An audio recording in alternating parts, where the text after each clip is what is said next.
Ադրբեջանը մի երկիր է, հələ էս մեր քաղաքասարակություն, չհագերտներով քաղաքասարակություն, որտեղ իրականում իրանք հայկական հասարակության շահերը չեն ներկայացնում, հայերի շահերը չեն ներկայացնում, ՀՀ քաղաքացիների շահերը չեն ներկայացնում։ Այդ մարդիկ իրականում ինչ որ դոնորների, ինչ որ սպոնսորների օտարերկրյա շահեր են ներկայացնում, դա ակնհայտ է։ Բայց հələ մի կողմ դնենք հայկական կողմի հարցը։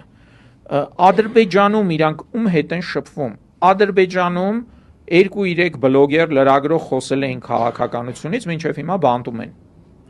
Առհասարակ խաղաղությունից են խոսել, համարձակվել են ասել, որ պետք է խաղաղություն։ Հիմա ինչ որ մեկը ինձ կարա բացատրի, Ադրբեջանում որտեղ ցանկացած կոնտակտ հայի հետ վերահսկվում է sense